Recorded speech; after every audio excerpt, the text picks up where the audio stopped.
খলিল তুমি একটা আইবাতা ছেলে, আমি একটা বিয়ে তো মাইয়া, দুইটার বাচ্চার মা আমি আমি আমি আমি স্বামী সারা থাকি। তুমি যদি হাজারও আমার কাছে আসো তা তো আমার গায়ে কিচ্ছু হইব না।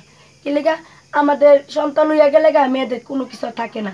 তুমি যদি আমার কাছে আসো তুমি কিলাম চেস হারাই ফেলাইবা, কোনো কিছু হইব না। সেই ছেলে আমার মোবাইলের কথা কইতে কইতে মায়া জড়াইতে জড়াইতে সে আমার কাছে 1-2 দিন না 8টা-9টা মাস ধরে সে আমার বুক করছে। আমার প্রথম স্বামীর লগে বিবাহ হয়েছে 12 বছর চলে বর্তমানে। একটা ছেলে একটা মেয়ে। ছেলের বয়স 11 বছর এই বিয়ের, আর মেয়ের বয়স 6 বছর। আজকে আমি একটা ছেলের লগে সম্পর্ক করছি তার ঘরে। কি হয়, সে যদি আমার বিয়ে করে তো আমার স্বামী হবে, আর বিয়ে না করলে, বিয়ের আগে প্রেমিকা ছিল, অবৈধভাবে সম্পর্ক করছে। ছেলে আমার সাথে 8-9 মাস সম্পর্ক করছে, আমার সাথে এমন সম্পর্ক করছে স্বামীর চেয়ে বেশি করছে। ছেলে আমার হ্যাঁ ও আমার কইছেও যেন আমার বরগুনা নিয়া কাবিন করব, আমি চলে যাম, আমি করি নাই। হ্যাঁ চাইছিল কি যেন সারা জীবন সম্পর্ক করুম, আমরা দুজন সম্পর্ক করুম, কেউ জানতে পারবে না, তুমি এই ঘরেই থাকবা। আর আমার কথা হয়েছে কি, আমার স্বামী সব কিছু জানিয়ে ফেলাইছে। আমার শাশুড়ি ধরছে, আমার শাশুড়ি দেখছে ছেলেটা আমার কাছে আসছে, দেখার পরে জানিয়ে ফেলাইছে। জানার পরে আমার স্বামী আমার অনেক মাইক করছে, আমার কোরআন দিছে আমার হাতে। অবশ্যই আমার স্বামী মাইক করতে পারে, কেলে একটা ছেলের লোক সম্পর্ক করছি। এখন আমার কথা হয়েছে আমার এই বিচার যেন যার লাগে আমি মাইর খেয়েছি, আমার সংসার ভাঙছে, আমার সব কিছু শেষ হয়েছে, সে আমার থুইয়া অন্য মেয়ের লোকের সংসার করবো কেন? আমার তো সে বুক করছে, আমি তো তার কাছে যাই নাই, আমি তো তার ঘরে আসি নাই, সে আমার কাছে গেছে, আমি তারে চাই, সে যেন আমার বিয়ে করে। যার সাথে আমি সম্পর্ক, খলিল না, বাবার নাম কি? ফজলু। এই বাড়ির পশ্চিম বাউলকারী। দাবি একটাই, আমি খারাপ হই আর ভালো হই যাই হই, সে আমার নষ্ট করছে, সে আমার গ্রহণ করে নিতেইব, অবশ্যই নিমু, অবশ্যই তারা শিক্ষা দেবো। কি লেগে সে যেন আমার মতন কোনো নারীর যেন নষ্ট না করতে পারে, আমার মতন যেন কোনো নারী সংসার যেন না ভাঙতে পারে। শরীরে সে তার কাছে আমার মোবাইল দিছিলাম, মোবাইল ঠিক করতে আসতাম, আমি তো মোবাইলে অনেক কিছু বুঝতাম না, মোবাইল ঠিক করতে আসতাম, সে আমার মোবাইল নাম্বার নিচ্ছে, এই মুহূর্তে নাম্বার নিয়ে সেই 15 দিন আমার সাথে মানে ভালোভাবে কথা বলছে, কেমন আছি, কি আসুক ভালো, এই মানে আমরা যেমন মামি বাগনি সম্পর্ক এরকমই কথা বলছে।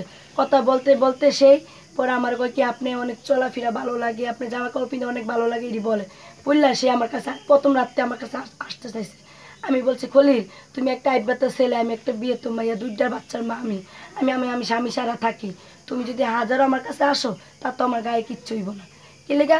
আমাদের সন্তান হইয়া গেলে গা মেয়েদের কোনো কিছু থাকে না। তুমি যদি আমার কাছে আসো তুমি কিলাম চেস হারাই ফেলাইবা, কোনো কিছু হইব না। পরে সে আমার কাছে আমার জড়াই ধরছে এই প্রথম দিন। আমি ওরা অনেক চেষ্টা করছি, জোরাজুরি করছি, এই কারণে আমার পদ্মার কাগজও ছিঁড়া গেছে, আমি হাতেও ব্যথা পেয়েছি। সে আমারে দরবি। এটা কোথায় বসে? এটা আমাদের বাসায় বসে, মানে আমার ঘরের পিছে। আপনার ঘরের বলতে আপনার স্বামীর ঘরের? হ্যাঁ, প্রথম স্বামীর ঘরে। আচ্ছা, তারপরে কি হয়েছে? তারপরে আমি আমার আমার আমার শ্বশুর শাশুড়ির লোকে ঝগড়া হয়েছে, ওর পরে আমি ঢাকা গেছি।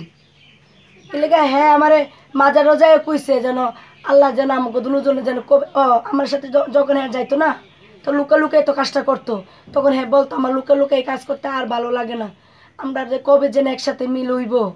হ্যাঁ আমি ককে আল্লাহদের দোয়া করো, হ্যাঁ বলতো, হ্যাঁ নামাজ পড়ে আল্লাহদের দোয়াও করতো যেন আমাদের যেন মিলন কইরা দেয়। লুকাইয়া হ্যাঁ ভালো লাগে না, কে মানুষের পরি দেয়, এই করে সেই করে, সবাই জানে, এলাকা সবাই জানে যেন আমার সাথে সম্পর্ক সবাই জানে।